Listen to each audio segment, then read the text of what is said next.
আরে তোমরা দাঁড়াও, তোমরা কি লিপস্টিক পরে এসেছো? আমি চেক করে দেখবো। আরে তুমি লিপস্টিক নেছো, যাও বের হয়ে যাও। আরে তুমি দাঁড়াও, তোমার মাস্কটা খোলো দেখি তোমার মুখে কি লিপস্টিক দেওয়া আছে। আরে নাই তো ম্যাম, আমি গেলাম। আরে না, তুমি দাঁড়াও দেখি, তোমার আমি স্ক্যান করে দেখি। আরে তোমার ব্যাগে তো মনে লিপস্টিক আছে, তাড়াতাড়ি বের করো। আরে ম্যাডাম এই যে না, নেই যে। আরে কতগুলো বেয়াদব, যা। আরে তাড়াতাড়ি এখান থেকে পালাই, আমার কাছে তো অনেক লিপস্টিক আছে, এখন আমি কি করি? আরে দারুণ আইডিয়া পেয়েছি, লিপস্টিক দিয়ে একটা গলার মালা বানাবো, তাই তো ম্যাডাম বুঝতেই পারবে না যে আমার কাছে আছে।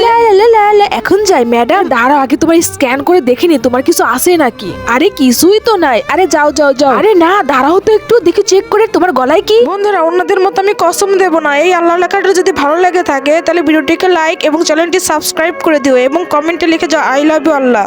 আরে আমি তো ধরা পড়ে গেছি। আরে তোমার গলায় এটা কি? এটা তো লিপস্টিক, যাও এখান থেকে। আরে খাদিজা, তুই লিপস্টিক আনতে পারিস নি? আরে না, আরে ও শিট। যাই আমি একটু পানি নিয়ে আসি ক্লাসরুম থেকে। আরে বাচ্চারা দেখো আমার মাথায় কি বুদ্ধি, আমি কিভাবে লিপস্টিক নিয়ে এসেছি। কি সত্যি, আমি তো লিপস্টিক এই কাগজের ভিতর ঢোকায় রেখেছিলাম, তারপরে আমি নিয়ে এসেছি ক্লাসে। এখন আমরা লিপস্টিক নেবো ভালো মতো করে। এই নে তোরাও লিপস্টিক নে তাড়াতাড়ি করে। এই নে, অনেক সুন্দর লাগতেছে। আরে বাচ্চারা তোমরা লিপস্টিক নিয়েছো, তোমরা এত চালাক।